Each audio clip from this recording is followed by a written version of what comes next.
Live from Ogasawara, this is the Monster Island Film Vault, Episode 18, Bex vs. Rebirth of Mothra II.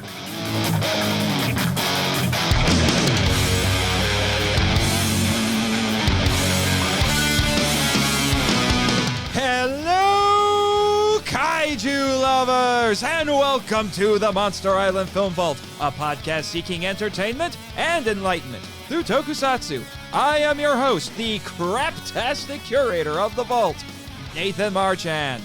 And returning to the island for her second of 3 trips this summer for the Summer of Mothra is none other than Bex from Redeemed Otaku. Welcome back, Bex. Hello. I thank you very much. Thank you. Thank you for having me on. Thank you for inviting me to the island for my second time. I'm sure if you remember my last trip, even though it was fast, I was unusually sleepy. We think that it may have been a side effect of the Hotua powder, not sure. So Jimmy decided to take a more direct approach. And oh, really? Yes. He wouldn't tell we when we recorded the previous episode on the Last War. He wouldn't tell me how he was going to get you here. He just said, "I don't like doing the same thing twice in a row." I'm like, no. Or actually, I don't like using. Actually, what he said was, "I don't like using the same method twice." That's right. What he said. Yes. Well, did you know he had a teleporter? You know, I did. It's one of those bits of technology that no one really talks about around here, mostly because I don't think they really knew if it worked or not. It seems to be some piece of leftover technology from the Disco Space Nuns.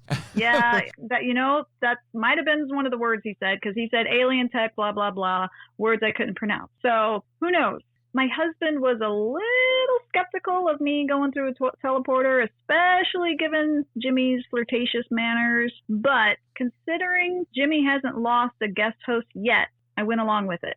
So here I am. Although I think there may be something wrong with your calibrations, Jimmy. I just want to let you know. My Monster Island souvenir t-shirt somehow got larger. So just might want to check on that, but I'll throw my t-shirt in the washer and dryer and it should shrink back. No problem.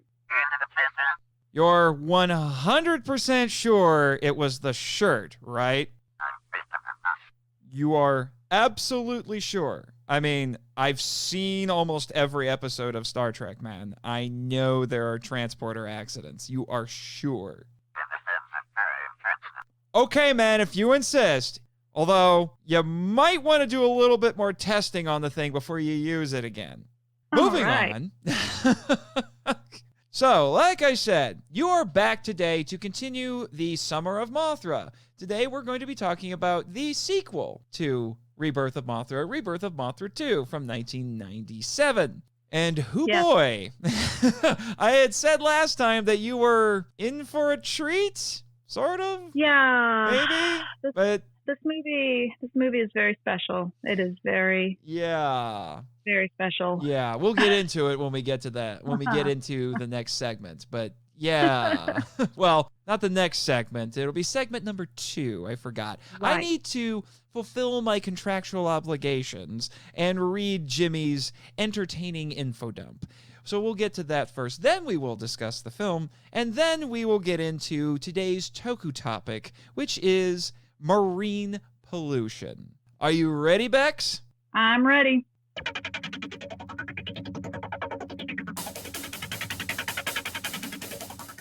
Mothra Leo is a heroic guardian insect monster determined to defend Earth and humanity from Dagara. After getting a power-up from Gogo, he gains 2 new forms, Rainbow Mothra and Aqua Mothra. Dagara is a vicious and aggressive monster genetically engineered by Nilai Kanai to consume pollution. A byproduct of this is the poisonous starfish-like Barum. He is awakened in present day due to increased pollution rates in Japan. Gogo is a friendly, Furby-like monster that serves as the film's MacGuffin. He was created by Nilai Kanai to defeat Dagara. Garu Garu is Belvera's loyal robot dragon steed. Fairy is the Elias' kind mystical moth steed. Shiri, Kohei, and Yoji are 3 brave and mischievous children who befriend Gogo and are enlisted by the Elias to find the lost treasure of Nilai Kanai. Mal and Laura, the good-hearted Elias, are Mothra Leo's liaisons who are determined to keep their evil sister from getting the treasure. The wicked and devious Belvera seeks the treasure so she can control Dagara to wipe out humanity for their destruction of the environment and then take over the world, although she inexplicably turns good later. To do so, she manipulates two greedy fishermen to pursue the children and acquire the treasure. Aside from the early exposition, the human and kaiju plotlines are unified. The humans and kaiju's goals are always in tandem or in conflict with one another. Once again, Belvera is the villain, but Dagara is the problem. After unleashing his Barum, attacking a coastal city, and assaulting the Nilai Kanai Temple, Dagara battles Mothra Leo. He drags the Divine Guardian underwater, covering him with Barum. Mothra Leo emerges and crashes onto the temple, but before Dagara can strike the killing blow, the temple's defenses repel the sea monster. The problem is solved when, inexplicably, Gogo is revealed to be the lost treasure. He sacrifices himself to give his energy to Mothra Leo, transforming him into Rainbow Mothra. This allows Mothra Leo to morph again into Aqua Mothra and chase Dagara underwater, where he splits into a swarm of tiny clones and destroys the sea monster from within. The script by Masumi Suetani is a simple and straightforward treasure hunt adventure story with a handful of characters and a paper-thin plot. The special effects supervised by Koichi Kawakita meet those of the previous film, but sometimes fall short. The temples rising from the ocean is the most impressive effect, in large part because it's an excellent miniature. Mizuho Yoshida, who previously played Descadora, performed as Dagara alongside the well-executed Mothra Leo marionette. The set designs are ambitious, but lack the time and budget to meet their full potential. The CGI has not aged well. Overall, it's a mixed bag. This is a fantasy film so light it almost negates any gravitas the story tries to generate. This isn't an experimental film, especially when compared to Toho's other tokusatsu and fantasy films of the era. This movie reinforces the style of Rebirth of Mothra with its child protagonists, Mothra fairies with separate personalities, and male Mothra, among other things. Rebirth of Mothra II was made to cash in on the relative success of the previous entry. As such, it was meant to entertain a child audience. When released December 13, 1997 in Japan, the movie grossed 1.05 billion yen, or about $8.7 million. Budget figures are unavailable, but a good estimate is about $7.1 million. It has a 5.4 rating on IMDb and is regarded as the worst entry in the trilogy by kaiju fans. Like with the previous movie, it was given new English language opening and closing credits when released stateside on DVD by TriStar Pictures in 2000, making it 1 minute shorter. There are only a few forces at play. Dagara is a quote-unquote failsafe created by Nilai Kanai to consume pollution, but he turns on his creators and, it seems, sinks their civilization. Now he has been awakened by the increased levels of pollution. Belvera's hatred of mankind clashes with the Elias' care for mankind. The fishermen are manipulated and motivated by greed. To put it politely, themes are scarce in this movie. It's stated that the younger generation must be more environmentally conscious. Another is simply, don't pollute. Implicitly, Nilai Kanai is undone by their own hubris. Belvera's face turn shows redemption is possible for even the worst of villains. Well, it didn't take long to fulfill my contractual obligations this week. No surprise. Now it's Toku Talk time!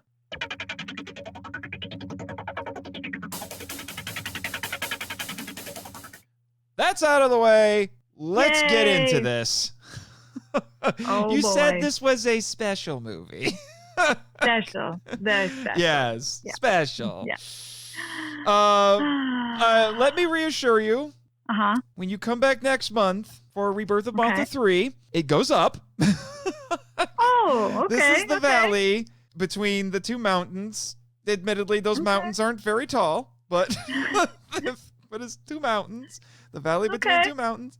So, first impressions? First impression. I feel like this was like a made-for-TV movie. Like a complete, you get The Lion King, and then you get The Lion King 2. I think calling Rebirth of Mothra The Lion King gives it a little too much credit, but no, sure. I know. We'll go with shooting that. For the stars with that one, but yeah. But I think you get my idea. Yes. You get what's another made-for-TV movie that was just like, what am I watching? Or like a direct-to-video sequel to something. Pretty much every Disney movie ever made. Yeah, there's like Beauty and the Beast, and then there's the Beauty and the Beast Christmas special. Yeah. It's like, what? Okay. Yeah. Today, when we watched it, I mentioned with the last episode that I had rewatched the first Rebirth of Mothra a few months ago just for fun. Today was the first time I had seen Rebirth of Mothra in probably 15 years. I remember, here's an interesting story for you, and I still have this VHS tape, but I don't know if I'll ever part with it for sentimental reasons that I will explain here.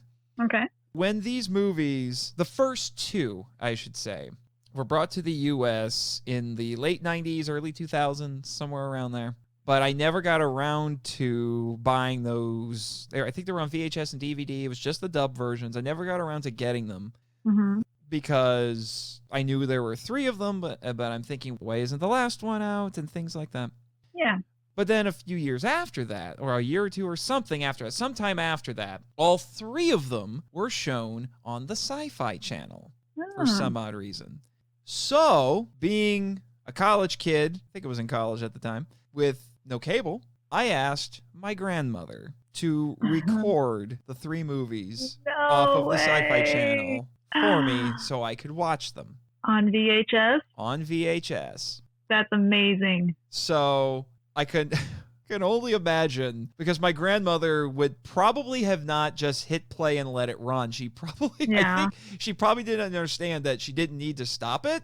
You know, that she could just let it play. So I have a feeling my grandmother watched all 3 of these movies. Oh, that is amazing. I have no idea what she thought of them. She gave me the VHS tape and I watched them and made it sound like she had actually watched them while she was recording it. And I'm thinking, my grandmother must think I am as Buzz put it in Toy Story, that I am a sad, strange little man. Yeah. Well, what a special grandmother that is, to like record those and then sit through and watch them as she's recording. Yeah. At least I'm theorizing that she sat through. Yeah. I have no idea if she did or not. She gave me the impression that she had. So that was how I was finally able to see Rebirth of Mothra 3. Up until just a few years ago, it might have been like maybe more like 5-6 years ago, those TV airings were the only way legally to watch that you could watch Rebirth of Mothra 3. But then Sony released all 3 of them on Blu-ray, and I snagged that Blu-ray set, like that, just because I figured, I've already watched the dang thing, so I may as well own them. Yeah. And they came with me to the island. So in higher quality, in quotes. Yeah. Higher quality. Yes, Jimmy, I read that Toho Kingdom article review too. Anyway, we're moving on. Oh, you're not going to tell me about that? It was them reviewing the Blu-rays and commenting on the actual picture and audio quality of the thing, and they said it was okay by Blu-ray standards. That's really all it was. Nothing all that exciting. Yeah. I think I'm a research hound. You should see this guy when he's not in his garage or in the producer booth. When do you think he does his blogs? So, I don't know. When does he find the time to do anything for what he does? I'm not sure he sleeps. Either that or he has some sort of time warping mechanism that he's not told anybody about. You would tell us, but then you would have to kill us? Okay. Okay. Whatever, I'll stay man. blissfully ignorant. Whatever, man. So, where do we begin with this movie? I'm not sure. I honestly am not sure. Let's start with that very first scene. Contrasting that with the first Rebirth of Mothra movie, which was a beautiful shot of Mama Mothra sitting on her egg. And then this one, we get little space Mothras. Yeah, a swarm of tiny CGI Mothra Leos flying in space to Earth. And I have no idea if this is to be interpreted literally or if it was just a cool little sequence invented for the credits. Yeah, I don't know. I am very confused. I was confused at that too. I'm like, oh, what's this? Because I didn't know what to expect going into this movie. Well, I was not expecting that. That's for sure. Yeah. In my notes, the only thing I have written down for why this happened is, and I quote, because whimsy. I mean, I guess if we want continuity, he birthed from his cocoon. Yeah, by, tiny little Mothras. Tiny moths, so, but he never does it at any point. I would think that splitting off into tinier versions of yourself would be advantageous. Maybe. You would think. Especially during the multiple, and I do mean multiple, action sequences in this movie. Yeah. Oh. I would think, yes. This is a horrible, horrible analogy or equivalence, whatever word you want to think. See, now turnabout is fair play. You're the one who's caffed up and ready to go, and I'm fading a little bit. Yep. Because we're doing another midnight run recording here. I honestly don't know how many people, because the Monsterland Resort has been reopened, not to full capacity, but it has been reopened to the public. So I don't know how many people are in the resort, and I don't know how many of them are actually awake right now. But the board is making me keep weird hours, apparently. But, that's what they do to me these days. Regardless. The first thing that went through my head is, and I don't know if you ever saw The Tick from the 90s, the cartoon. Yeah. Yeah. There was a character, one of the bad guys. I forget what his name was. Oh. You can look it up for me, Jimmy, for your blog. But his thing was that he was like a human Russian doll. And his catchphrase was, "I'm full of tinier men." What? Oh, man, I don't remember that at all. So I guess for Mothra Leo, he can say, "I'm full of tinier moths." Oh, Mothra Leo, I love you, but you're so weird. He is. He baffles the scientists here on Monster Island quite a bit. Yeah. So, I mean, the only thing I can only think of two things, actually, that invent superpowers more frequently than he does. Silver Age Superman. Okay. And Ultra 7. Ooh, Ultra 7. Ultra 7 invents superpowers like crazy. Oh. Kind of as needed? More or less. Okay. Because Ultra 7 will do something like, well, I need to go inside of this woman's body to save her from this microscopic alien that is trying to kill her. So I will shrink down and go inside her and kill the alien. Wow. Even though I've never done this before. Okay. That is definitely Mothra Leo. But that happens. He did, yeah. It happens in this movie. He did. I have some interest. I have an interesting note about that. Okay. That wasn't originally in the script. It wasn't? That is not in the script. No way. It is not. Okay, well, tell me, how did that come about then? Do you know? It came about because the Koichi Kawakita, the Glitter King. Okay, which there was hardly any glitter in this one. I know. It was a little disappointing. But yeah. I guess budget cuts? So Koichi Kawakita, special effects director. A few years before this, in the early 90s, there was a rejected concept for a Godzilla movie that, no joke, and Jimmy will get a kick out of this, was going to be Godzilla versus Mechanicong. Ah. Yes, Jimmy, you have told the scientists on multiple occasions to keep Godzilla away from your garage because you don't want that movie to actually happen again until you fix Mechanicong. We get it. Anyway, so they had this movie. It ended up not happening. And one of the things that they were going to do in that movie was Mechanicong was going to have little syringes on his fingers, and he was going to poke Godzilla with them and inject humans in a tiny submarine into his body to go do whatever inside. It would have been like Fantastic Voyage. You ever seen that movie? Yeah. Yeah, it was essentially Godzilla with Fantastic Voyage. So, my friend John LeMay, who was on the show a couple of times, theorized in his book, The Big Book of Japanese Giant Monster Movies, Volume 2, that Kawakita, because he was going to retire after this movie, wanted to use that idea really, really bad. So he shoehorned it in. Well, I'm glad there was no hypodermic needles involved, because No. that would have been my nightmare. Yeah. And to add even more parallels with this movie, according to John, in the rejected script, Godzilla was going to have starfish-like antibodies. Oh, really? Yeah. So he really wanted to make this happen. Apparently he did. Well, it happened. Yeah, it did. And there was a lot of other crazy things that happened right before then. Yes. Which we'll get into. Oh man, we could so go into just talking about the absurdity of Mothra Leo in this movie. Oh man. But unless that's where you want to go next, did you have something else in mind now that we've talked about the strange beginning? No, not really. Okay.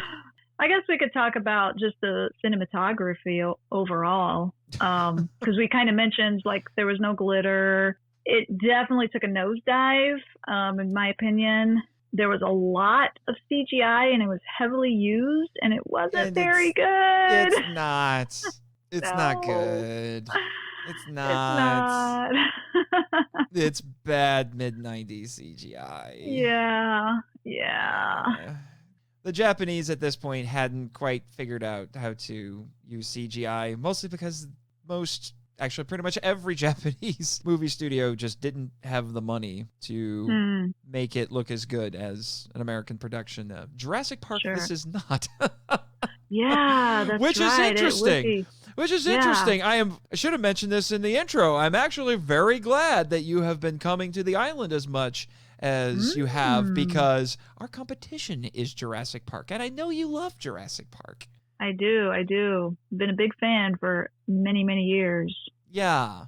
Just give us a better review on Yelp than you do for them when you go visit there, okay? I think I can do that. I can assure you we are safer. We have only had one incident. For now. Don't jinx this. Right. Okay, but to build off of that, this actually has a different director. It was actually the assistant director on the first movie. Okay. His name was Kunio Miyoshi. Okay. Which I think explains why this looks different. And the original director comes back for the next one. Yeah. But since we're talking about the people behind the scenes with this, interestingly, I mentioned that Tomoyuki Tanaka, with the first Rebirth of Mothra, that was his last movie because he died. He actually died during the production of this one. So the film, apparently, because the one that we watched was the Sony edition that mucked with the credits. But my understanding is that this film was dedicated to him because he died during the production. And his replacement on this one was a guy by the name of Shogo Tomiyama, who would go on to replace Tanaka as the big producer at Toho, especially with the Godzilla films once the Millennium series launched. Okay. So that's noteworthy. Yeah, I did read that he had died, so it was kind of the end of an era in that Very sense. much so. Because if you read Jimmy's blog for that episode, he actually looked into it and found out that Tanaka had been working at Toho since 1945, 46, somewhere around there. Wow. Yeah. Crazy. Yeah. All right. Well, that's the Japanese dedication for you. Oh, yeah. But now, I feel that we should move on to talk about what, if I remember correctly, was your favorite part of the last movie, which was the Elias, the sisters. Yes. What did you think of them in this movie? They weren't in the forefront like I wanted them to be. I liked their outfits. I thought they were cool. It was great. And I liked that they had kind of new powers, you know? Kinda. Conveniently new powers that really didn't do much. That happens a lot. Yeah. So I kind of liked that because it's like, ooh, they're actually more superhero than just little priestesses, you know? Yeah. But it just felt like there wasn't enough of it. And I think that's how I feel about this whole movie, is there was like these little seeds of cool ideas, but nothing just came to fruition from it. Yeah. Everything about them seems so different, and I had to double check this because I could have swore that we had different actresses in this movie. But to my surprise, no. They're the same. It's all They're the same, but yeah. the costumes are so different and the characterizations feel different for them in this movie. But that goes to show you that there was like no direction for them at all. I felt kind of bad because I wanted them to be cool. Well, yeah. And they kind of were cool. It just fell flat. Yeah. It just fell flat. The actual Maul and Laura. I hope I got that Yeah. right because I found out that the dub/dub titles in Right. the Sony Blu-ray screwed up the names, but I don't feel like they do as much in this. No. They're not inconsequential, but they feel Right. so much less interesting in this. Whereas in the first movie, they actually felt like they went through a range of emotions and they were really feeling the gravity of the situation. Yes. And in this one, they're there, and no matter how dark the situation seems to get, they're just being whimsical. Yeah. That's the only thing I can think of how to describe them. They're just being whimsical the whole time. Yeah. I mean, they look a tiny bit worried at points about Mothra Leo when he's fighting Dagara, which we'll get to that. We'll get to him in a little. We'll get to both of them in a little bit. But Yeah, the best scenes, I guess you could say, is them trying to help Mothra Leo. Like, that was like, oh, yes, here we go. That's what I want. And we get, like, what, a minute of that? Yeah. Yeah. Although, when they're singing their little summoning song and they're doing their hand gestures, I think it's Laura who's sitting on the back of Fairy. Yeah, Fairy. That thing came back. Poor Fairy. What do you mean, poor Fairy? Nothing bad happened to him this time. He was perfectly fine this whole movie. No, there was none of that. Fine. I almost died. I mean, did you see my meme? Did you see my meme for that? Yes. Which I did say it in the episode where I actually took a screenshot of him shriveling up and I put something like, "Don't worry, I'm only mostly dead." Mostly dead. Yeah, nothing bad happened to Fairy. No, but Fairy doesn't look as good as he did in the first one. No, but I also think Fairy suffers from the fact that he got replaced as the token cute thing in this movie, which again, we'll get into that.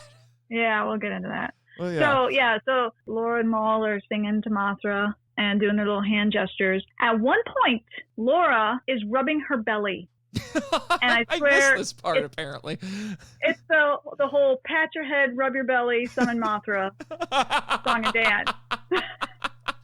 It's there. You just created a hype meme. That's going to be the hype meme. I will screenshot that scene. Yes. That will be, I mean, the first episode was already meme-tastic. I anticipate the same being true for this episode. I about died. When I saw that. I was like, oh, she's rubbing her belly. I think I am Buddha. Maybe. It's great. It's great.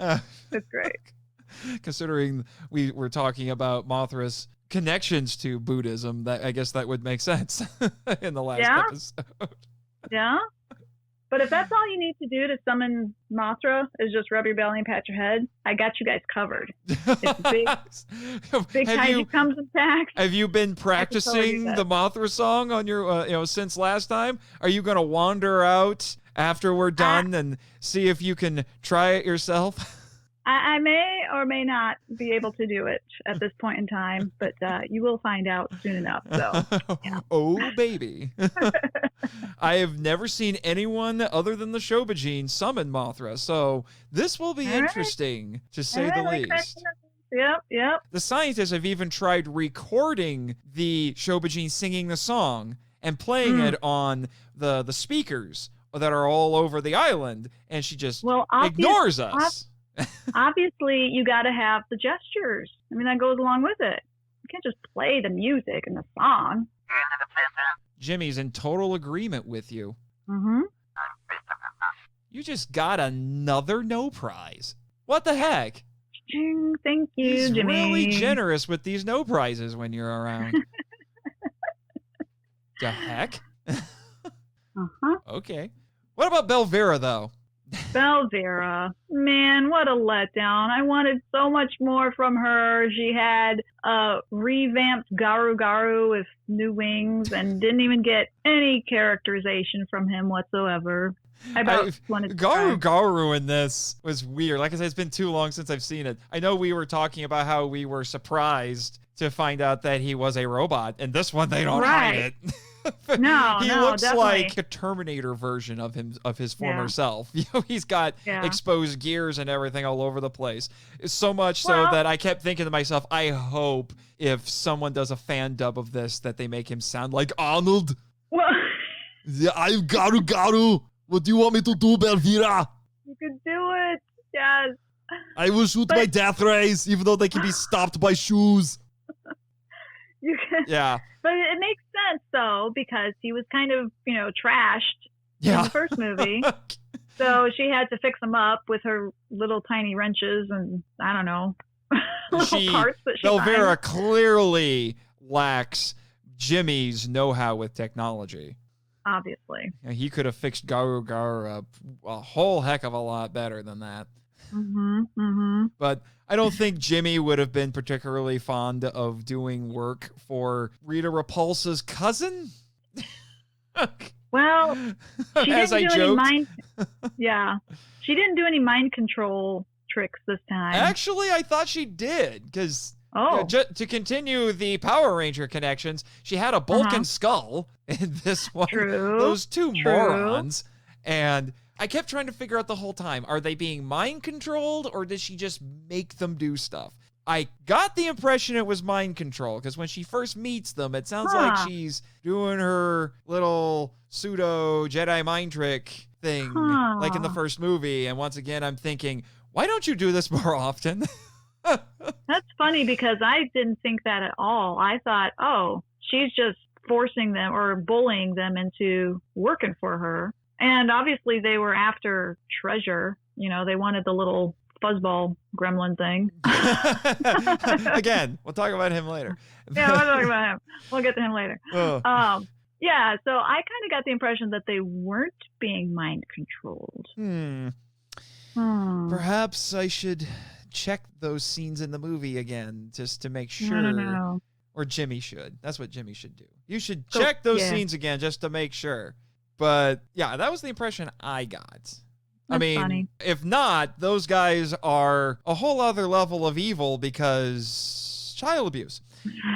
Attempted child murder, quite possibly, which we weren't allowed to see. Yeah. There's this weird cutaway to the hallway of the temple. Yeah. And we just hear sound effects of children being slapped. I think there's a couple, that one in particular, but I think there was another scene where they did a weird cutaway, and you're like, wait, what am I missing? And I can't remember what scene it was. Yeah. Shoot, I should have wrote it down. Yeah, I probably have it written down, but we're flying all over the place with our notes. I know, right? So, which is just like Belvera and flying all over the place, because she just shows up magically. Yeah, she shows up magically, and I'm confused by her motivations a little bit in this movie. In the last one, it was pretty clear she wanted Descadora to wipe out mankind because she hated mankind because they are devastating the environment. Okay? That's a motivation that could probably use a little bit more development, but at least I got something. In this one, I don't know. At one point, she says that's her motivation, and at another point earlier in the movie, she says her motivation is to, you guessed it, take over the world. Of course! Jimmy, what did I say about letting M. Bison into my studio to troll me? Get him out of here right now! I can't fire you, but I might put in a petition. Just so you know. Okay. Well, I wouldn't be signing that petition. I'm just saying. Jimmy is vital to this mission. Very well. I retract my threat. Anyway. So, I don't know what she's trying to do with this. And then there are points where I'm not entirely sure how confident she is with what she's doing. Because there's one point where she's flying around when Mothra Leo is coming in to fight Dagara. And she's just trash talking Mothra Leo, like she's trying to get him to leave. she flies right up to him on Garu and she says, "Give up now." Before, you were pretty confident, actually everybody was pretty confident that Dagara was this horrible monstrosity of a monster. And now you're trying to tell Mothra Leo to run? I don't know. Huh? She even tells Dagara to retreat at one point. Now, Yeah. it Go ends back up into the being a water. strategic advantage because Mothra Leo doesn't like water for now. But Uh-huh. so, but at the Understandably. first, I'm just like, why are you telling? I thought he was unstoppable. Why are you telling him to run? Oh wait, it's Mothra Leo, lightning and lasers.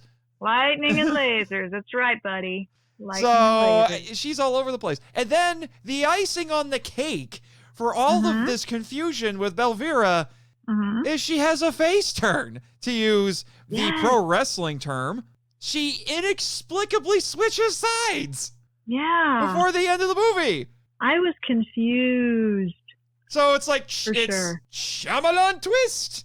Except there was no foreshadowing whatsoever. We have no reason to believe that she would do this. No. And I hate to none burst your bubble, whatsoever. but that's going to continue into movie 3 from what I can remember.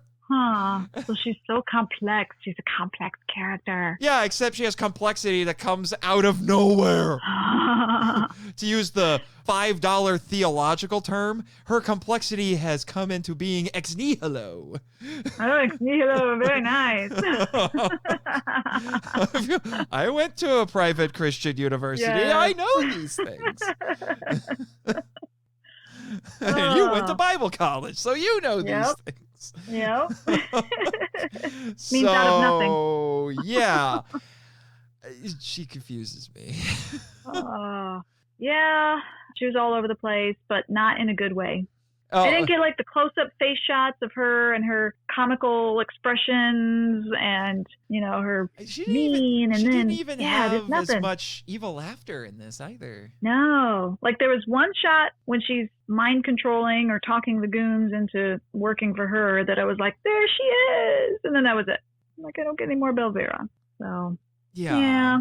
I mean, what's funny is I actually have down here on my notes that because she has those goons beat up our child protagonists, I said she's guilty of vicarious child abuse. Yeah. Because she tells Well, them. she was shooting lasers at them, and the twins are like, it's not fair to shoot at children. It's only attempted child murder, but we're treating it like you're just being rude. Like, yeah, exactly. You put the forks on the wrong side of the dinner table. Right.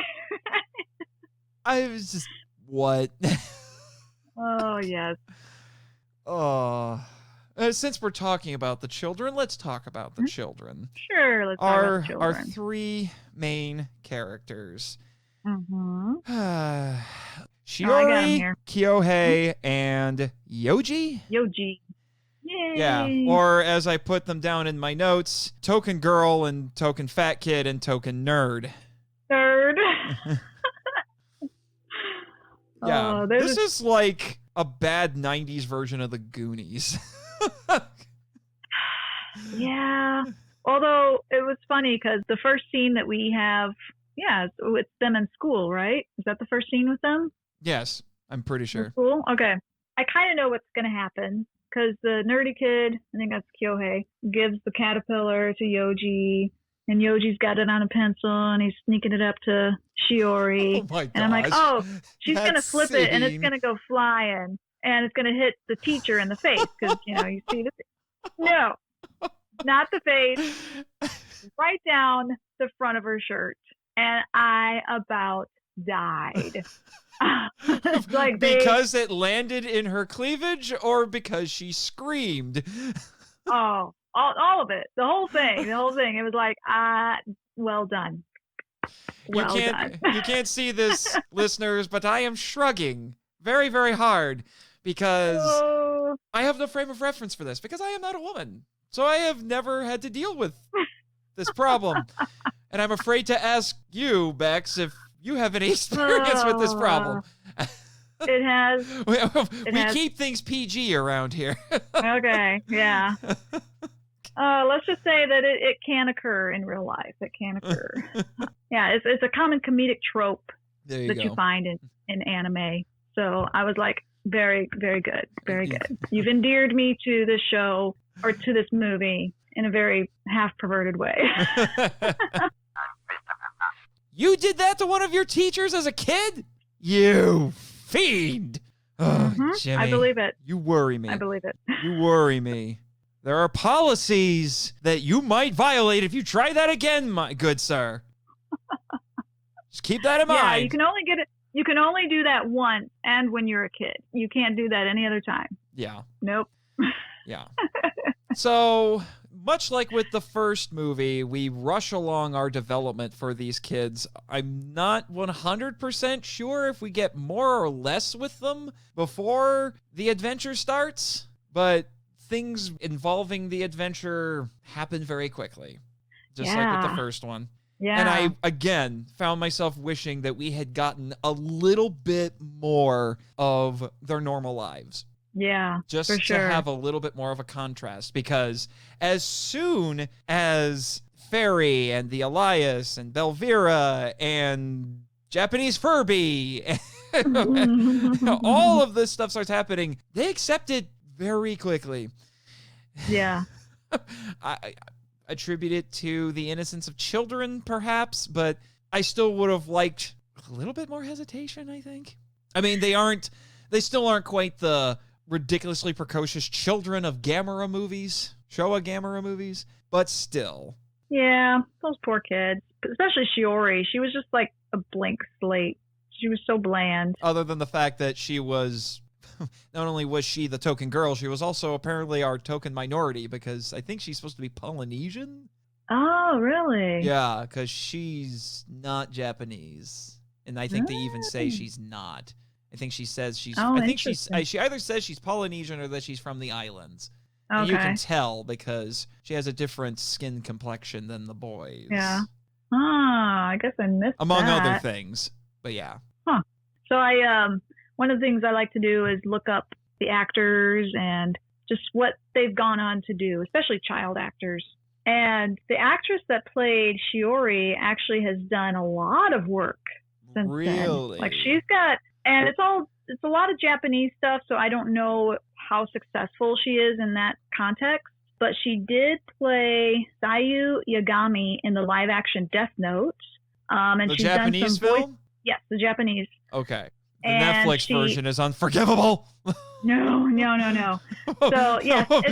When Jesus was talking about the unpardonable sin, God. he was having visions of that movie. Anyway, continue. What a train wreck. Now, granted, the character Sayu Yagami is not a main character, but she's done some work in the anime realm.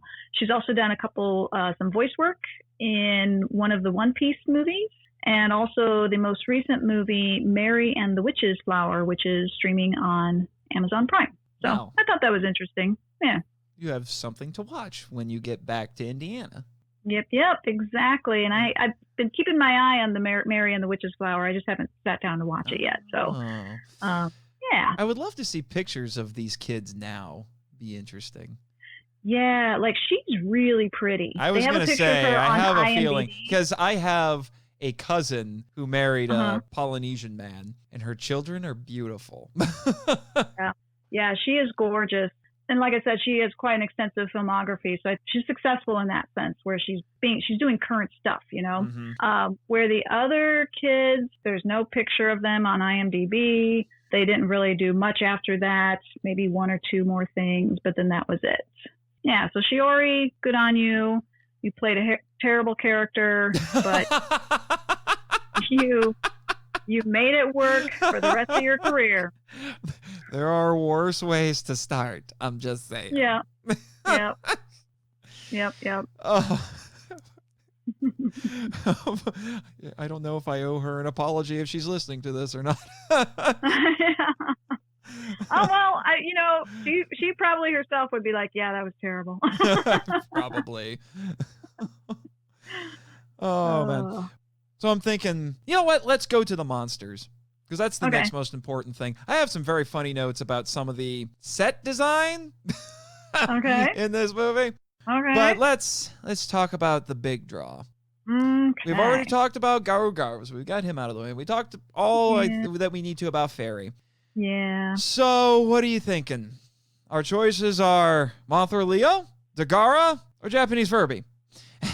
Well, I think Mothra Leo isn't going to have much more to say. Yeah, it's kind of more of the same. More of lightning and lasers until we get to the end. And this until we get to the end. And this was, again, another one of the reasons I wanted you on to talk about these movies. Not only for the girls, because magical girls, but as our friend Dallas joked on his episode, Mothra Leo has more transformations than there are Sailor Scouts. And we get the first one here. That was Aqua Mothra. Aqua Mothra. That's hard to say 3 times fast. Aqua Mothra, Aqua Mothra, Aqua Mothra. Yes, I did it. Achievement unlocked. So, that's really the only new thing to add. Other than, I would say, one credit I will give, even though for a good chunk of the movie, I didn't think they were going to do this. Again, I haven't seen this in 15 years. Mm-hmm. We actually get to see Mothra Leo have problems. He gets his butt kicked after a while. Gets it kicked hard. That's true. To the point where he's barely able to get himself out of the water, because what ends up happening is Dagara tries to fight him in the air. Doesn't work. Well, tries to fight him on the surface of the water and in the air. Mm-hmm. And then drags Mothra Leo underwater. And Mothra Leo doesn't like water and gets his butt properly trounced. His thorax. Is that right? Because moths don't really have butts. So it would be thorax. Gets his thorax kicked. And then Mothra Leo just perches himself on the top of this temple and just kind of sits there, and he's like, I can't do it. And proceeds to do a whole lot of nothing for a while. Until the end when he gets his power up. Yeah. And it's not even a power up he went looking for. At least in the other movie, he went looking for a power up. In this one, the power up is the MacGuffin. And we'll get to that. And then he transforms into this armored mode that I will admit looks spiffy. It's pretty cool looking. Like, it actually looks more like a submarine that you could pilot that's themed, kind of like the Nautilus, is themed. So, like, I have this cool submarine. Like, I'm a mad scientist. I made this cool submarine, but I made it look cool. Oh, yeah. Like a creature instead of a metal thing. Metal tube that goes in the water. No, he looked really cool. It did take me by surprise because I was not expecting that either. A lot of things that happened in this movie. Yeah, like him shrinking down unexpected. And going inside. Yes. For the final blow. And dividing into multiple smaller, it's very unexpected things happened. Yeah. You know what I also thought? That's also the action figure that you can go buy at the stores after you're done with the movie. Yes. Seriously? Where is it? I'm looking on Amazon right now. You're like, I want an Aqua Mothra. Give me an Aqua Mothra action figure. I got to get the fairy plushie and Aqua Mothra. Yeah. But in light of that, what about the other obvious toy tie-in critter? Who has very confusing names. Yeah.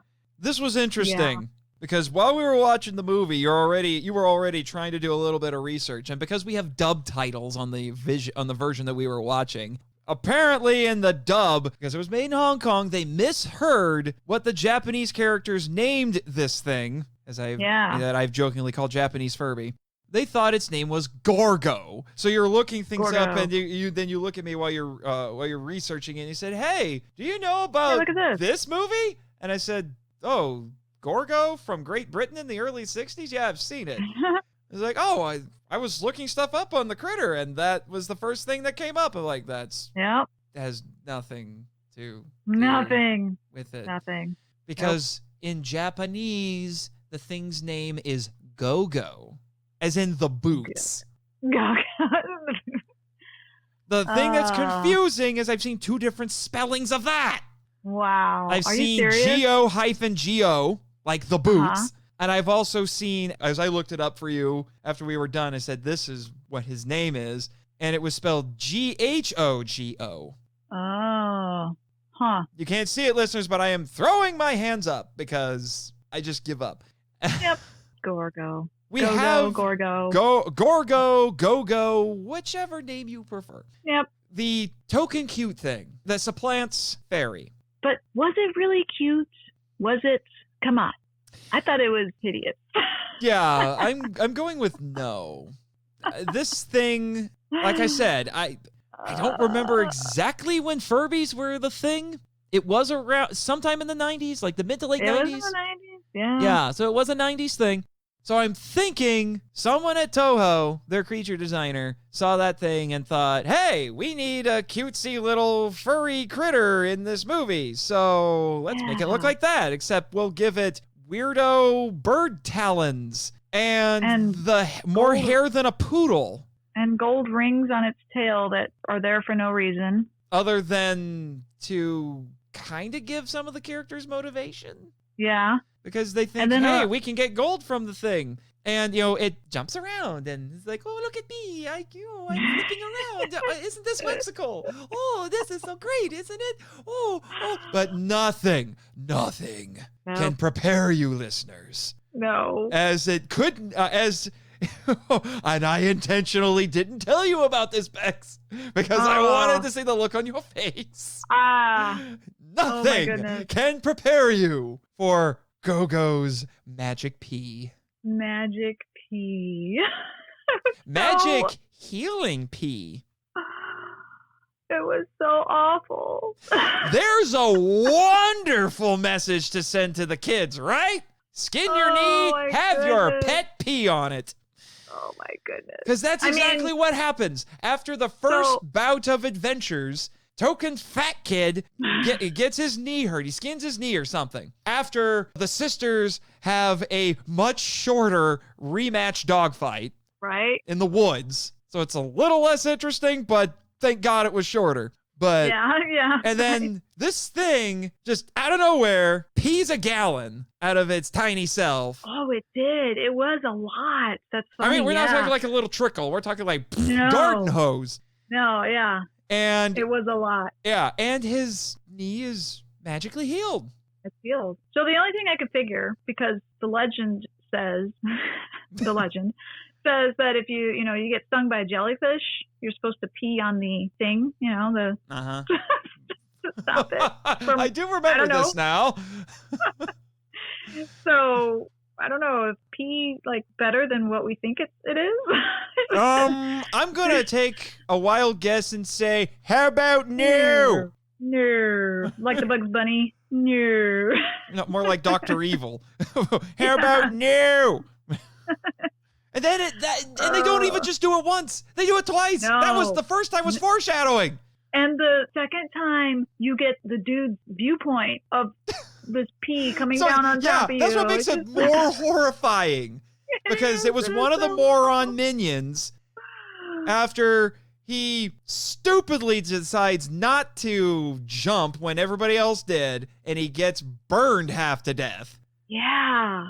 I was not expecting the blood. And then they're like, oh no, we don't want him to die. He tried to murder us, but we don't want him to die. And then they remember, wait, magic pee. And then, and then you get a POV shot of them holding this prop, which is obviously the toy that they want you to buy. I wonder if it comes complete with healing pee action. And they hold, it's a POV shot where it's peeing onto the guy's face. And it's, in this case, it's peeing on the camera. And then the next time we see this dude, he's all like, second wind. Yeah. Oh, I can take on the world. Yeah. He's definitely reinvigorated. Not only is this a healing potion, but it's also bleach because the bloodstains are gone from my shirt. Right? Oh, my goodness. Who thought this was a good idea? I don't know. Where's this in the script? Tell me. Did somebody write this in and say, I have a great idea, nobody's buying it, so I am doing it in this film, like they did with Submarine Mothra? Except Submarine Aqua Mothra is kind of cool. This is kind of cool. What? It's just the him going in and splitting into mini Mothra, Aqua Mothras. Yeah. You know what this actually kind of reminds me of? And I bring this up because you're the Redeemed Otaku, and we're both Christians here. I don't know how Reverend Mifune will feel about this, but have you ever heard of the pseudepigrapha? Yes, I have. Okay, for those who don't know, the pseudepigrapha is a collection of non-canonical gospels, among other things. That was rejected by the early church when they were canonizing the Bible back in the 4th century thereabouts. 3rd, 4th century. So think of it as fanfic. Yeah, biblical early Christian fanfic. Biblical fanfic. Yep. So, one of the many gospels contained in this book was called the Gospel of Thomas, as in doubting Thomas, one of the apostles, one of the disciples. I remember very distinctly one of my Bible professors when I was in my undergrad days telling us about this story. It goes a little something like this. Oh boy. Mary and Joseph are still in Bethlehem. They are getting ready to flee to Egypt. Mary, being a good mother, is changing baby Jesus' swaddling clothes, essentially changing his diaper. Oh no. I've not read the pseudepigraphal book, so I have no idea. I haven't read it. This is the summary that our professor gave us. Okay. So they're still in the stable. Keep in mind, they're still in the stable. So she takes the dirty swaddling cloths and then throws them out a window. They land on the face of a blind beggar just outside. What? He pulls them off and he can see. Oh my goodness. So my joke in class when he finished that story was, so there is such a thing as holy crap. Oh, no. There you go. Oh, God. I feel like I just blasphemed listening to that. Yeah, I'm going to take a wild guess and say for that and many other reasons, the Council of Nicaea said, that doesn't get into canon for scripture. No. Oh, man. So there you go. You can take that home with you to your podcast. That's terrible. Oh, boy. That's about all I got with this. Other than the fact that it turns out that this thing is the MacGuffin. So the whole thing is that our characters are trying to find a treasure. Belvera wants it because apparently she can, if I remember correctly, she can use the treasure to control Dagara and take over the world, of course. Sure. And the Elias are having the kids try to get the treasure first to make sure she doesn't get it. And our moronic minions are just wanting the treasure. Just want the treasure because money. They just want to be rich, yeah.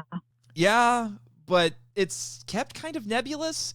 Other than the fact that it was a treasure from this ancient Atlantis kingdom that sank, and once we got into more of that, I kept having flashbacks to Atragon and the Mu Empire and their fiery red-headed empress and their dragon god.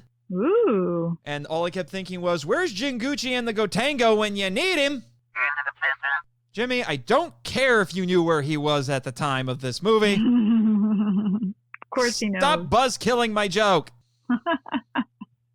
You're just jealous you don't have the Gotengo in your garage. Ugh. Anyway, that's all we really get. So there's a tiny bit of development with that, and it does kind of fit in with the very thin environmental theme in this movie. I mean, it is thinner than paper. Super thin. Yeah. I mean, it's like they decided to do the complete opposite of the first movie. Like, they had to course correct super bad for some odd reason. And they go from hitting you over the head with it to barely giving it lip service. Right. You know, it's maybe 3 lines, which amounts to Dagara was made in response to the oceans being polluted, and he feeds off of ocean pollution. So... But then he goes crazy? Yeah. Because he starts attacking the pyramid? Yeah. So, and they they say things like how, even though he's a failsafe, he's attacking the civilization that made him. So it's kind of maybe it's like the Matrix. Not the Matrix. I was actually thinking of, because you haven't, although you haven't seen these yet, I was actually thinking of the 90s Gamera trilogy.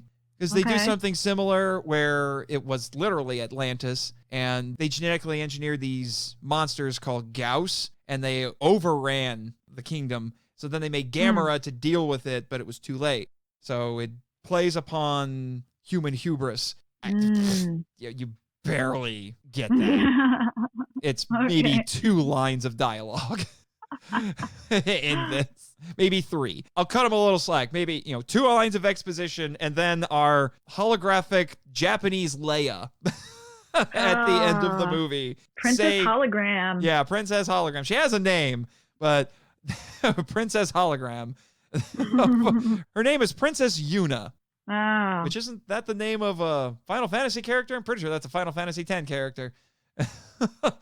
So it's there, but that's it. Yeah. So as the movie progresses, they find out that there is a treasure, but like many a movie and story likes to do, oh, you had the treasure all along, kids, because the treasure is actually Japanese Furby. It's in your heart. No, not really. It's that thing that just peed on you. Yeah.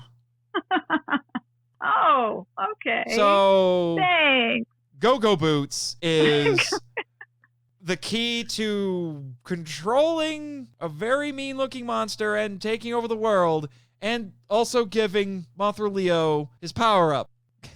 Which is why not Gorgo is not on, well, is and isn't on the island. Because Mothra Leo is here, but this thing is part of Mothra Leo now. So, yeah. It's mildly disappointing for some of the scientists because they did kind of want to study the urine for medical applications, but, that's... medical application. I mean, we that's have the cure not going to happen. Come on. So, yeah. But you can see his eyes in the clouds if you squint really, really hard. Yeah. Or if you take enough LSD, I guess. Yeah. So that thing looks like it belongs in the worst Terry Gilliam movie ever. Especially at the end. I was having flashbacks to that scene in Monty Python and the Holy Grail when they're talking to God in the sky. Oh, gosh. On Holy Grail. And I'm like, oh, God, please, no. I can feel a different set of lightning being aimed at me right now for even saying that. Right. And it's not Mothra Leo's. Right. It's not his. Nope. Yeah. Not a fan. Oh, Gorgo, Goro, Gogo, whatever you are. You will not be forgotten anytime soon, that's for sure. Even though we wish we could. Exactly. Yeah. So did you know, I was looking up, as I do, because I like to see what sort of connections, names, places, peoples, and things have with real life. So the legendary ancient civilization is what was the Nini Kanai, is that right? Mm-hmm. Well, there is, because this takes place in the Okinawan island chain, right? Uh-huh.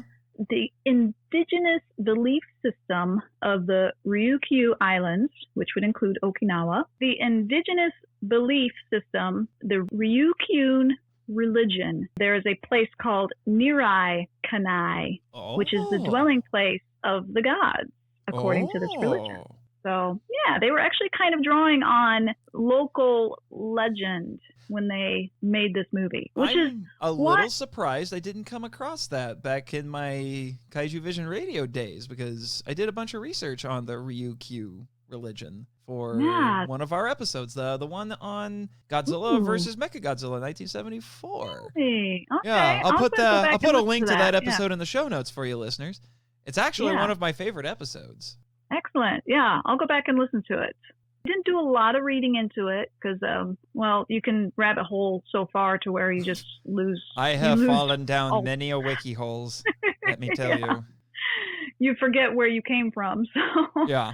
So I was like, oh, well, that's a cool little tidbit. And I like stuff like that. And again, that's where what I said earlier, where there were seeds of greatness in this film and just bleh. Yeah. Nothing. Yeah. I watched the Up From the Depths video on all of these movies because for the month of April, he went through all of these movies. Okay. And he more or less said for all 3 of them, he felt like they were full of unmet potential. Wasted potential. And absolutely. I have to agree with him. Yep. Oh, my goodness. Yep. But that leaves us to Gara, the big bad in this Yes. one. And I like him. I He's thought kind of pretty weird. Cool. I mean, it's interesting that we're getting to Gara after who's an entirely original monster after getting a new incarnation of Ghidorah. So that's nice. He's kind of like a winged Komodo dragon who is also aquatic. Kind of like with fins. I would say more fins, though they did look like wings, and they kind of acted like wings when he was in the air. Yeah. So he looks cool. I do like him. Yeah, he looks pretty cool. He's a pretty cool design. And actually, Bex, you've seen him before, but if you blinked, you missed him. Oh? He makes a cameo during the prologue of Godzilla Planet of the Monsters. Oh, I did not know that. Yeah, but like I said, it's blink and you miss him. Okay. That was probably the deepest cut in that opening sequence. Ah, okay. Well, that's cool. I've been itching to go back and watch those movies. Oh, you should. You should. And then you can binge through all of your episodes on it and then listen to my episode on it. And and then join the growing number of people who have the courage on social media to say, I like these movies and they're good. I've noticed that. I have noticed that. I'm like, you people. I know who you are. You can be an anagogy hipster. It's like, I liked these movies before it was cool. Right, exactly. So let's talk about the little star use.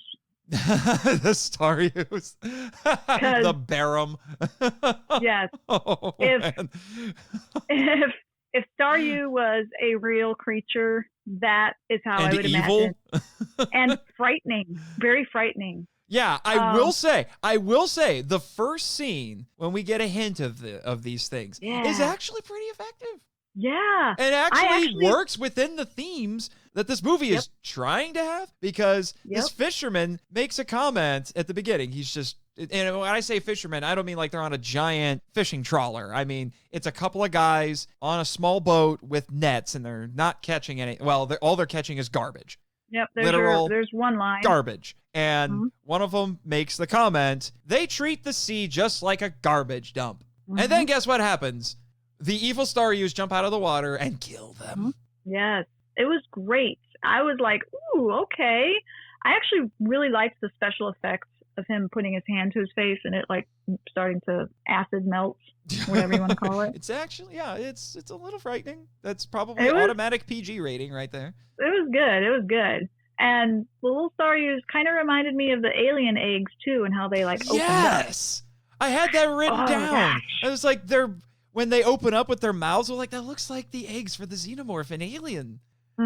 Wow. Yeah. Good on you, Kawakita. You got something right. Because they were. I think they were more scary than Dagara, to be honest. Yeah, I mean, even though they Dagara, were rampaged, just his little minions. They were just part of one of his superpowers, which is a little confusing because he dispatches the things and they do his bidding, because that's what he uses to try to kill Mothra Leo, and almost takes him completely out of commission. So Mothra Leo goes into Dagara's mouth and stomach, right? Yep. And that's where the little Staryus are coming from. So is Dagara puking them, or is he pooping them? Don't go there. Don't go there. We've already talked about magic urine. Don't go there. They gotta come out one end or the other. I don't want to know. Oh, you know, and you wish you didn't? Oh. I'll take your word for it. Okay. Yeah. All right. Well. Yeah. But yes, like you're saying, it's effective. Yeah, they were very frightening. So. Maybe they should have had more of those. Like, can you imagine if all Mothra Leo was trying to do was fight a swarm of those things? Like, they were just spreading all over the place, because they mentioned red tides. Just going around, causing red tides all over the place. And maybe they could form into little shapes, like they're all connected together, and they kind of come up and they form into little shapes, and, you know, like tentacles or something, and they swat Mothra Leo to try to, or wrap themselves around Mothra Leo to yank him out of the sky, or to coat Mothra Leo with them, and that would have been terrifying. That's what they did. Dagara somehow regurgitated or excreted. There's some better terms for you. Excreted them onto Mothra Leo, which caused him to plop himself down on the pyramid. Yep. And incapacitated him. And the poor sisters couldn't do anything about him. Yeah, they tried. And that was the thing that astonished me. And this was a little bit surprising. So, especially when we get to about the middle portion of this movie, which again, like the first one, the middle feels like a climax because it goes on forever. You start to get the impression that as much as they hyped Desghidorah as being super powerful, arguably Dagora might actually be more powerful because he pwns Mothra Leo after a while. Nearly kills him. But then, unlike in the other movie, Mothra Leo actually kills Dagora. So does that make him more or less powerful than Desghidorah? I don't know. This movie leaves me with too many questions. Too many questions. And are we meant to have this many questions? I don't know. It's because we're not children. Ah. Children probably don't ask as many questions. Yeah, that's true. Yeah. I did want to go back to, what's her face? Belvera? No. Shiori? The Princess Hologram. Oh, Princess Hologram. Yuna. Princess Hologram. Yeah, Yuna, there you go. Did you like how she, portaled in? That was actually Like kind of dark- cool, and I like the fact that she was 50 feet tall or something, and she's just looking down upon them, making herself look reminded really me- scary, and then she shrinks down. Yeah, it reminded me of Stargate when they come down. That'll make my friend Eric very happy. Yes. Eric, who was that on was a for couple him. episodes of your show with me. Yep. So she was a hologram, but she could interact with them because she was protecting Shiori when the pyramid started crumbling. She's a Star Trek So hologram. I don't know. Yeah. Oh, so she has some density to her? Yes. Oh, good Do for I her. get a no prize, Jimmy? Of course you would say no. But yeah, so maybe that's it. I don't know. Again, I don't too many know. questions. Yeah. But since we're talking about the temple and everything with Yeah, it, that's what I wanted to get to, yeah, is the temple. the set Yeah. design. Do you remember a little show from our childhood called Legends of the Hidden Temple? I don't know if I do. It was a game show. I think it was on Nickelodeon. Oh, That's then I would what not have this watched show. That's what the set design in this movie reminded me of. Ah. Either that, or they recycled a set from Stargate. 'Cause Yeah, it could exactly. It could just as easily have been the interior of a Goa'uld ship. Yep. So the scene where they come up to the edge and there's the big chasm and they drop down and you don't see the bottom, but you can see all the little doors and everything. Have you ever seen the movie Cube? No, and I've wanted to for a really, really long time. It kind of reminded me of that because there's a point in Cube where they reach the outer cube and they look out and they see this huge chasm separating them between the doorway. And I was like, oh, Cube. Yeah. Let's hope nobody dies. Well, we also had the confusing bit where I'm confused by the technological level of this ancient civilization because everything appears to be made out of stone and very ancient, but they have Star Trek style turbolifts. Yep. And holographic projectors, and I was just like, what? Huh? And how do these exist together? Yeah. You need some more world building. And when the stone bridge collapses, it explodes for reasons. Yeah, but then it becomes The Last Crusade. Yes. Literally, exactly. I mean, seriously, it was pretty much the same thing. It was, oh, there's no way to get across. Oh, the bridge is invisible. You just need to believe. Right. So And then and then Token Fat Kid is like, he steps out in faith.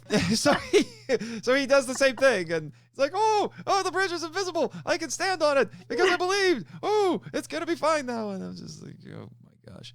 What is it with 90s Mothra movies and ripping off Indiana Jones? Because Godzilla Mothra, The Battle for Earth did the same thing.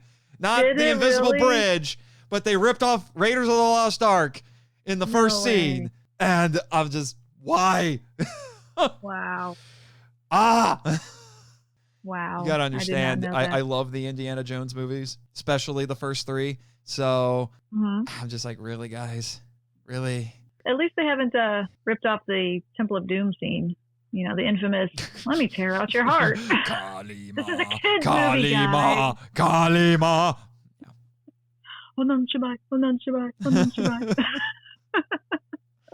Shabai. But since Good we're having stuff. a little bit of fun at this Mhm. movie's expense, I'll share with course. you a few of my funnier notes. And if you have some, Oh, you can share those too. okay. So there was this one line, and maybe this was just an issue with the dub/dub titles, where Belvera, I think she's yelling at Garu, and she says, "Target the boy!" And I wrote, "Which boy?" Because there's two of them. If I was Garu, that's what I would say. It's like, "Which one?" Mm-hmm. And then just humorously, because I'm surprised you haven't brought this up yet, because I know you are a cat person. Oh, yes. Because we have a The cat. cat. Belongs to one of the moms. It's Shiori's mom. And it's a very uniquely colored cat. And so interestingly, pretty. my family back in Indiana has a cat that looks just like it. Aw. Except not as fluffy. That cat's dead now, you know. Yeah, but the one my family has isn't. No. He's, I think, 14, 15 years old, and his name is Obi-Wan. So shut up. Aw. Yes, I know you've told me many times you approve of that name. Yes, the cat is definitely the hidden best actor. And the not Oscar talked goes to the cat. Not talked about. Yep. And then it's especially funny later because the moronic villains try to break into the house. And then we get attack cat. Yep. That's how I added in my notes. Attack That was cat, great. all caps. But yeah, the cat is the hidden best actor. We can Right. leave it at that if you like. Yeah, we can. Let me see. Do I have any? Which I don't think it even has a name. And no pet, no animals, I wish it had a name. no animals were harmed in the making of this film. Mm-hmm. And then finally, because this movie doesn't have enough references as it is, Right? at least it goes with a classic this time, a true classic. Or The Ten Commandments. yeah, We get a parting of the Pacific Ocean. and because it's a new power that we just discovered that Mothra Leo has. Yep. So Mothra Leo should change his name to Mothra Moses. Yes. Which he must have been doing it through telekinesis or something, because that was when he was fighting Dagora, right? In Yeah. the water. So Something that's pretty like that. impressive. Something like that. Also, Dagora has back lasers before it was cool because Shin Godzilla Yeah. had that later. Oh, really? Yeah. Oh, that is true. Okay. Yeah. If you Back haven't lasers. already, you should check out Shin Godzilla. I need to get to it. Yeah. That's good stuff. But I think we've covered pretty much all we can. And whatever I have think left so. over, Jimmy will have in his blog. So There you let's go. move on to the Toku topic.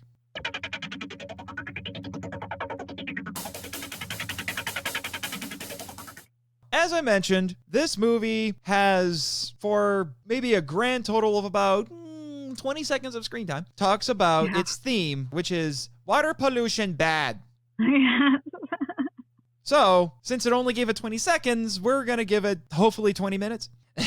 Hopefully. I would even like to that try to long. keep it shorter than, I don't want to keep Yeah. it too much longer than that. But Yeah. let's see what we can do, shall we?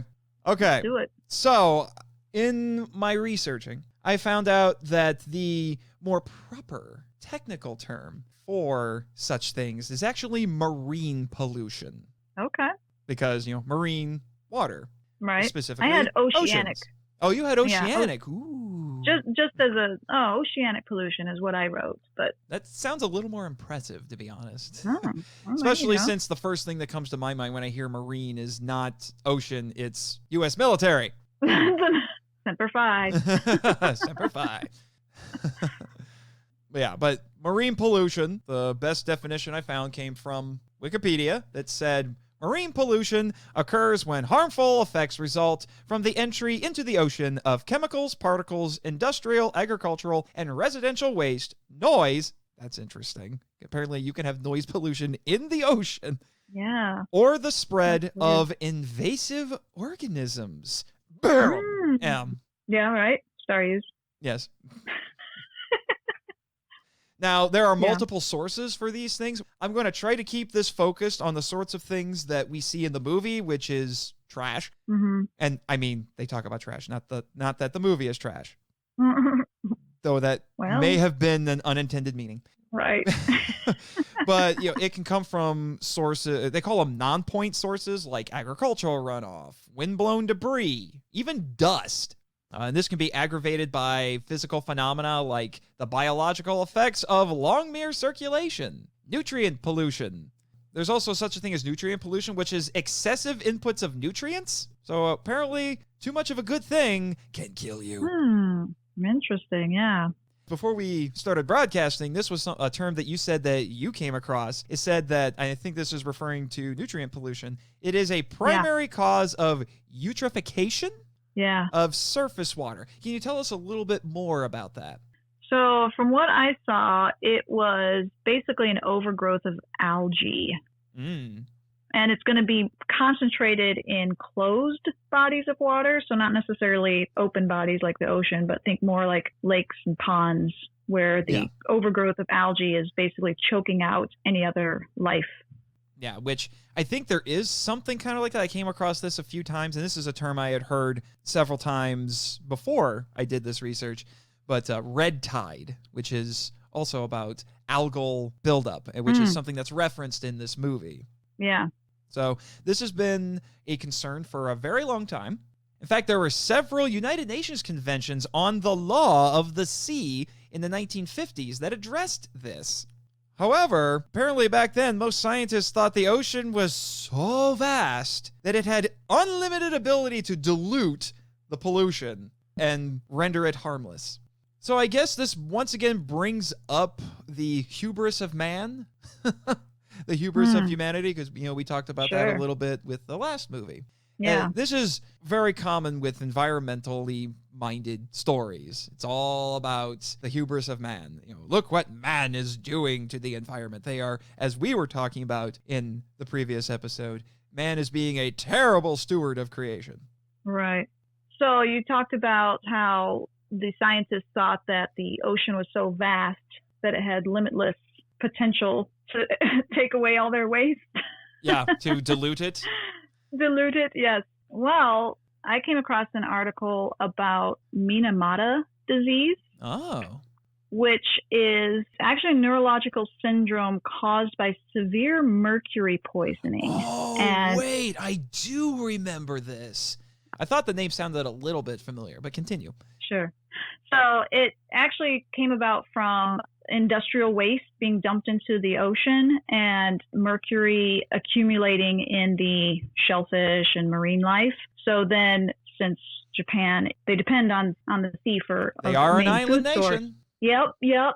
So basically mercury poisoning was happening, and they have this disease, this called Minamata disease, and it happened like in the 50s and 60s, I think it was, when it came about. And if I remember they correctly, correlated it. Yeah. So it was pretty interesting. They finally connected it to referred to as a factory, I think, called Chiso. Yes. So that spurred kind of a change in how, well, not only the government, but the industry had to dispose of their waste. Yeah. Because it actually had impact on lives of the people. Mm-hmm. To jump off of that, there was a convention in 1972 put on by the United Nations. Mm-hmm. The Convention on the Prevention of Marine Pollution by Dumping of Waste and Other Matter, although it's more commonly called the London Convention, that didn't ban marine pollution, but it established black and gray lists for what could be dumped into it. Oh, interesting. Yeah. So if something is on the blacklist, it's banned from being dumped into the ocean. But stuff on the gray list can be dumped into the ocean with regulation. Oh, okay. So stuff like cyanide and radioactive waste, those are on the blacklist. Nope, can't do that. Yep. None of that in the ocean. But interestingly, I know we were focusing a lot, this is a Japanese film. We're focusing a lot on, by implication, I think at the very least, what's going on in Japan with water pollution, but it's actually not Japan, even though Japan does have some issues with marine pollution. It's actually not them that has the highest pollution rating, I guess you could say, in East Asia. It's one of their neighbors. Yeah. Take a wild guess. China. Yep. China's the worst offender because of their sewage discharge and their urbanization and their land use. Yeah. They dump all kinds of stuff. In 2001, more than 66,795 square miles of Chinese coastal ocean waters were rated less than Class 1 of the Sea Quality Standard of China. Dude, China has a major problem about water pollution. Oh, yeah. Major problem.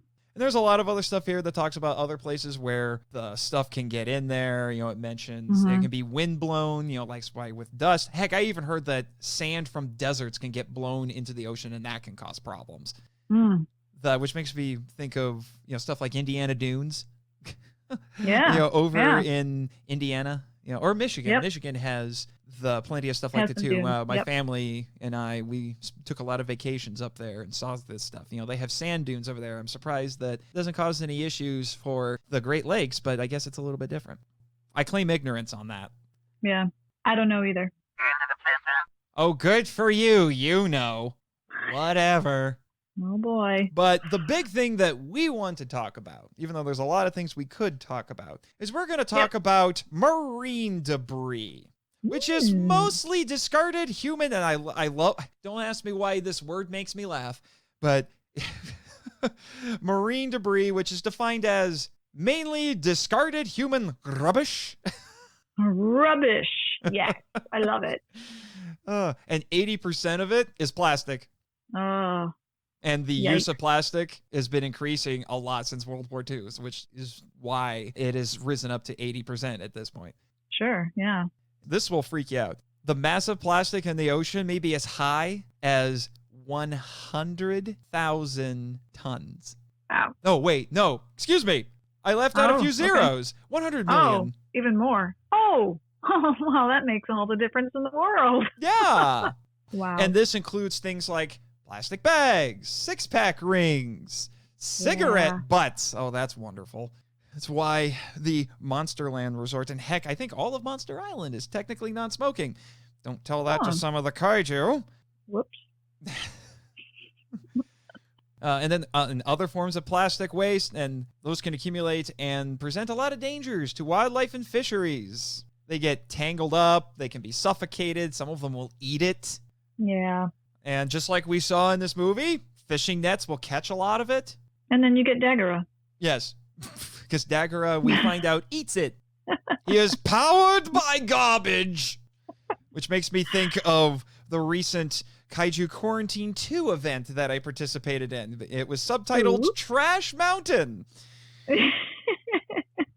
I think we might have a connection here. Especially, actually, now that I think about it, because we'll get into that, there is a connection to it, now that I think about it.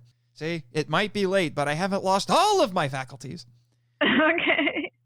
But then you also have this thing, and I thought this is sad, but kind of interesting. You have what's called ghost nets. These entangle fish, dolphins, and sea turtles, even sharks and dugongs and crocodiles, seabirds, crabs, and other creatures, and it restricts their movement, and it starves them, lacerates them, they get infections.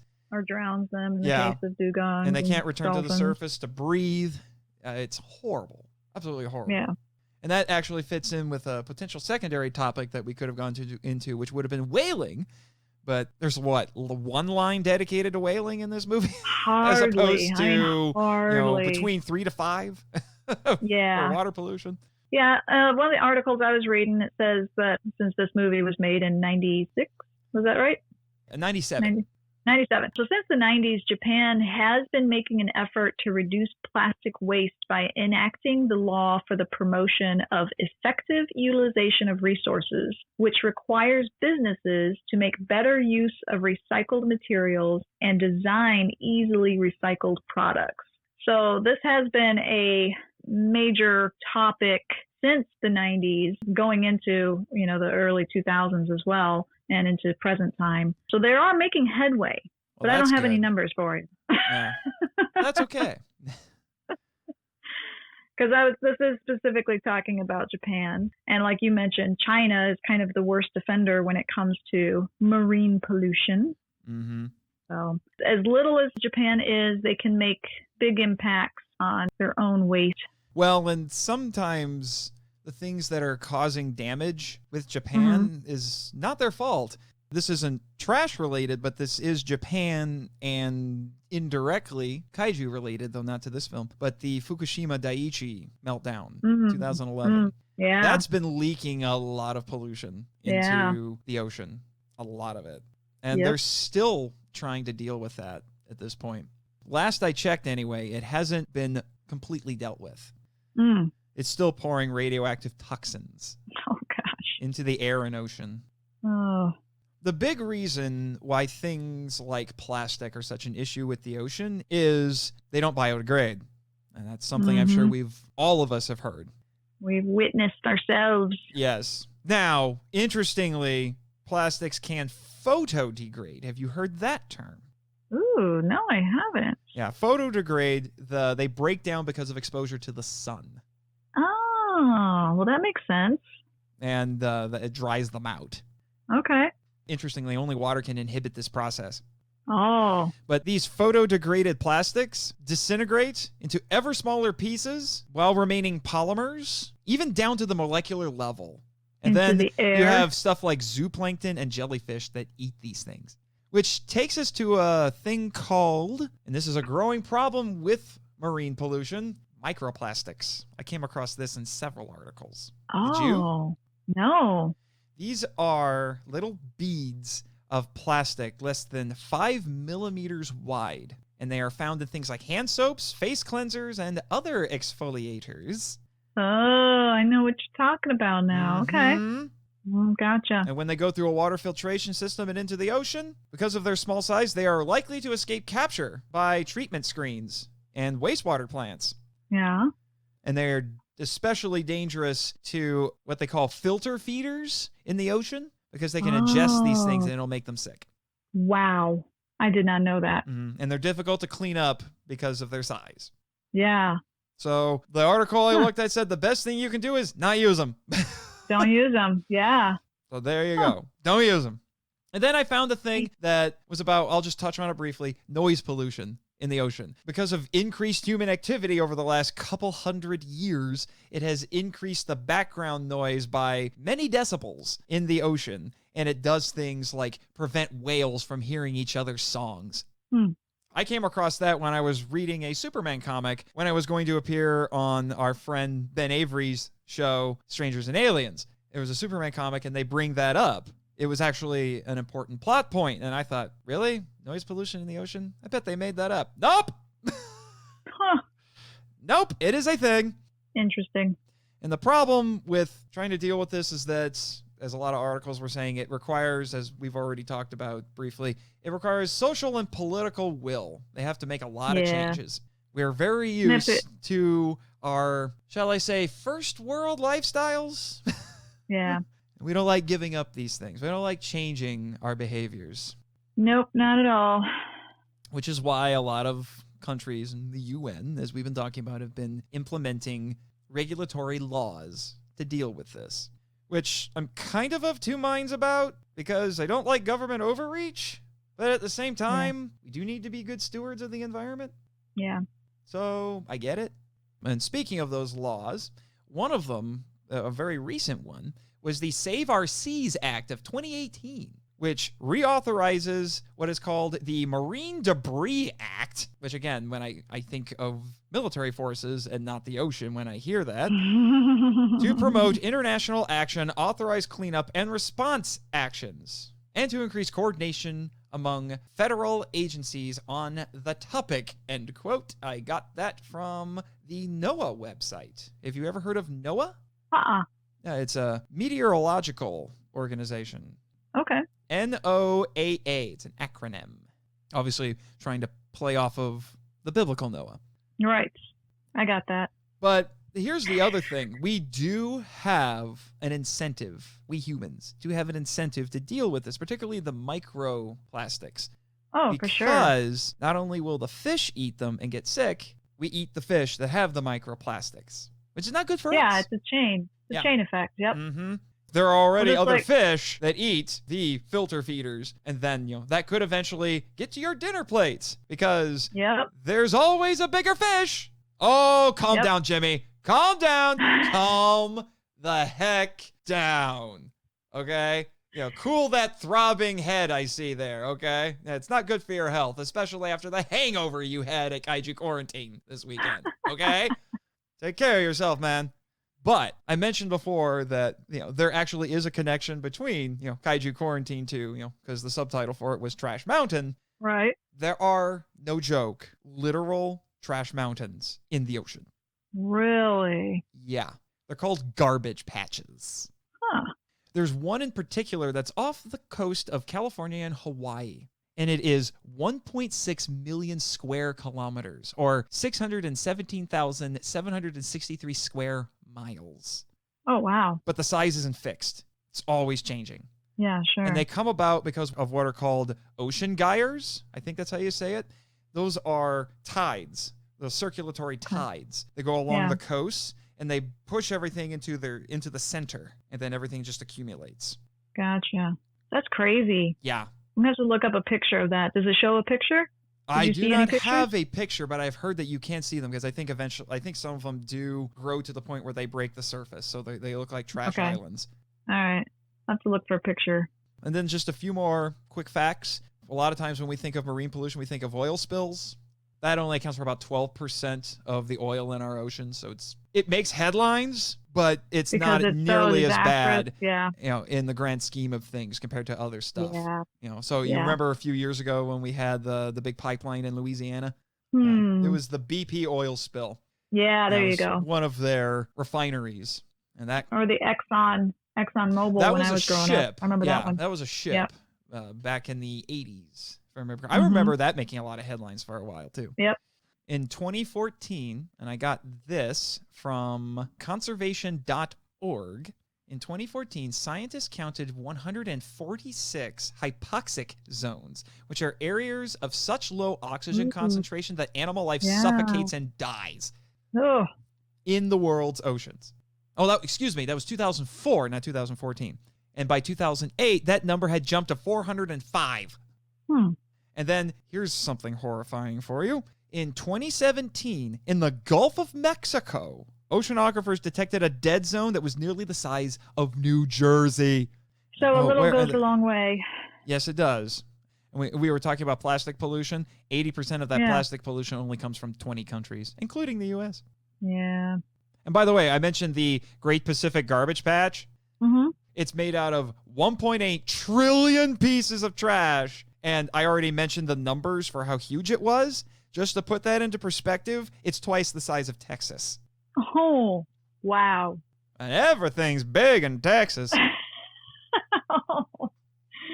don't know if I should laugh or cry. Maybe a little both. Yeah. There's a lot we could talk about. A lot of this stuff deals with things like climate change. And because that is such a hot button issue, I don't really want to dive headlong into what climate change means or if it's real or not. That is a debate worth having. It's worth discussing. But I don't think it would be appropriate for this show, especially with how it's being politicized all over the world. Or even this movie, because the movie doesn't, it's talking about just litter. It's just talking about litter in the ocean. So I think that's a very targeted topic. Yes, very much so. Now, I wouldn't call myself an environmentalist. However, just like we talked about in episode 16, I do believe, as a Christian, and you would agree with me, Bex, that humanity is called by God to be stewards of creation. Absolutely. That was the first command God gave Adam and Eve. Well, correction, it's the second. Yes. The second was to put it politely, was to be fruitful and multiply. Yep. Have fun with that, you crazy fundies. Oh, they do. They do. Some in the right way, some in the wrong ways. But anyway, their second command was to have stewardship of creation and to tend the Garden of Eden. And I don't think that mandate's gone away. No. So I look at things like this, and I do think it's something to be concerned about. And we should make efforts to curtail it. We owe it to ourselves. We haven't quite reached space opera levels of technology quite yet. Speak for myself. Oh, yeah, I keep forgetting. You built the Goten and went to Venus to fight the war in space. Gotcha. But we can't live on Venus. Don't you forget it. Just saying. I'm still trying to figure out how, despite the fact that at least in the movie it looks like that planet exploded, it's still around. Is it more power of the retcon? Tell me later. Anyway, as I was saying, we still should make efforts to take care of Earth. It's our home. Well, I mean, you said we owe it to ourselves, but not only is the Earth our home, but there are other people living on this Earth. And as I mentioned earlier, the Minamata disease. I mean, if you look up pictures of it and read about it, it's awful. It is. It is awful. You think coronavirus is bad? Ooh. Yeah. Ooh. That was something that was preventable. Yes. So we owe it to ourselves not only to take care of what God has given us, but also to nurture and protect against the effects of sin that come about from mismanagement. So, yeah. Here comes that Redeemed Otaku mini sermon, and I love it when you do this. Are you ready for it? Are Bring you ready? It. Come on. Okay. Come on. Make Reverend Mifune happy. Okay. All right. Well, he might steal this for one of his sermons, just so you know. Yeah. Okay. So since we're finished up with the Toku topic, I like to kind of bring what I like to call it the gospel connection. So, there wasn't a lot of depth in this movie. I think we've really hammered that idea For something that's right? about the ocean, it's about as deep as a kitchen sink. Yeah, exactly. Maybe a puddle. So, I mean, yeah, on the kitchen counter. So we do see themes of redemption with the bad guys in quotes, and Belvera's act of, saving them by shooting the cog that was going to... Welcome to sudden redemption. More like sudden penance. That's what it is. Yeah, exactly. That was kind of there. I feel like, though, the main thrust of the movie would lead me to believe that the Princess Hologram, which is what I like to call her, is basically trying to admonish the humans to not be like them. Yes. Okay, to take care of their planet. Don't become so arrogant and just think that you can create a monster that will take care of your trash and ultimately turn on you. Yep. So the kingdom plus Daggera, they all kind of start imploding and turning into water and completely disappearing. Every bit of the Ninai Kanai is gone, right? Mm-hmm. Except this little pearl that is in the hand of Shiori, which, as the camera zooms in, transforms into the earth. Mm-hmm. So this is like symbolizing that the children are the future. They are the ones who are the caretakers of the earth. Mm-hmm. That was the big lesson at the end of the movie. Yeah. So I had a hard time with this one. There's hardly any adults, and if they are, the adults that we do have are just bumbling idiots, like you said. Or they're just there, like or they're Shiori's just there. mom. Yeah, there's no like adult helping the kids all coming together like we had in the first one, right? And the focus was on the children, which was just so void of any substance. We could talk about forgiveness and redemption, the relationship between the various peoples. I mean, the Bible gives specific instructions we can think of one epistle, Ephesians, gives explicit instructions on duties to each other. And it covers parents, children, young men, old men, young women, like all these things, how we relate to each other and care for each other as brothers and sisters in Christ. But I think all that would be a stretch given the shallow nature of this movie. Mm-hmm. So what I decided to do was just convert to Mothrianity. What? So from now on, I'll be reviewing anime from a Mothrian worldview. Wait, what? What? Yep. Huh? You What? heard me. You heard me. I sense more lightning and lasers that aren't Mothra Leos aimed in my direction, and I don't like this. I don't like this. Yep. You heard it here first on Monster Island Film Vault that Redeemed Otaku is now a Mothrian. Oh, mother trucker. I don't know how to feel about this. And neither does Jimmy. And he doesn't share my faith, and he's freaked out about this. Okay. What was in that teleporter again? Oh, tell me later. Okay. I'll roll with there you have it. I'll roll with these punches. There you have it. I'll keep my opinions to myself on this matter for now. All right. We'll talk off the air. I would be glad to talk to you about my new found faith. Have you talked to the Shobajin yet about this? Oh, yeah. We've been in very close communication. Yeah. Does it involve a lot of singing? Yes. Oh my. Yes, it did. Oh my. Okay then. Breaking news.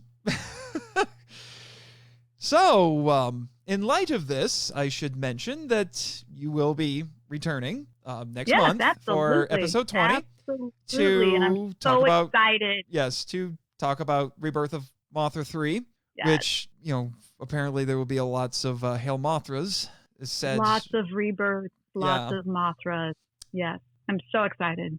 Very well, I can't wait. Mm-hmm.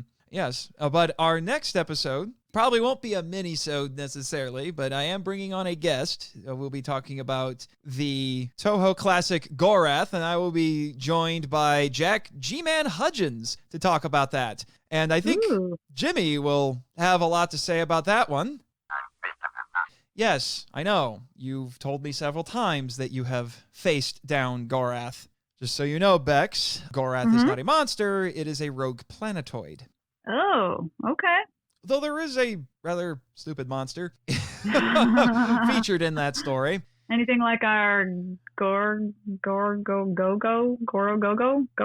Whatever that little stupid thing is. No, it was a walrus, or what looks like a walrus. It's very strange. Right. It's very strange. Okay. Alrighty. But, oh, you have an announcement before we wrap up, Jimmy? You've finally been able to bring on that assistant that you've been negotiating with somebody to get? Really? Okay. Tell me about it.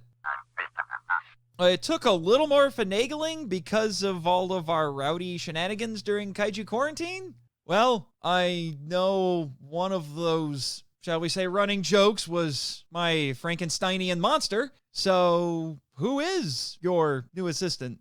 Oh, he's coming in the door right now. What the?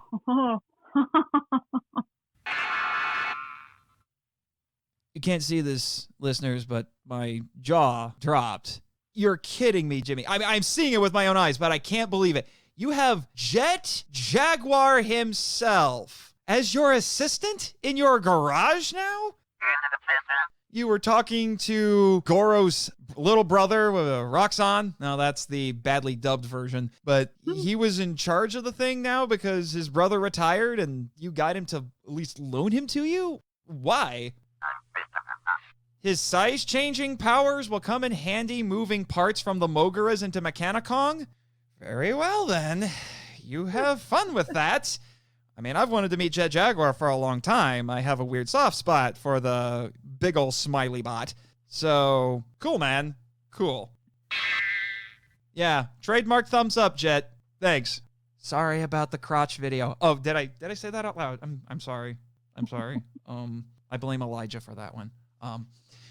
Moving on. I guess this would be a good point to sign off, and I guess you can try that teleporter out again to get back to Indiana and see how Tim reacts to your newfound faith. Yes, I can't wait to share it with him. Alrighty then. Cue credits. Thank you for listening to the Monster Island Film Vault, a podcast produced and hosted by Nathan Marchand. If you enjoy the show and want to join the discussion, we'd love to hear from you. So email us at feedback@monsterislandfilmvault.com. Your message could be read on a future episode of the show. Our website is monsterislandfilmvault.com. Follow us on Facebook and Instagram at Monster Island Film Vault, and on Twitter, where our handle is TheMonsterIsla1. You can also follow Jimmy from NASA on Twitter at NASAJimmy. I have fulfilled my contractual obligations. The podcast logo was created by Tyler Souls from TylerDrawsComics.com.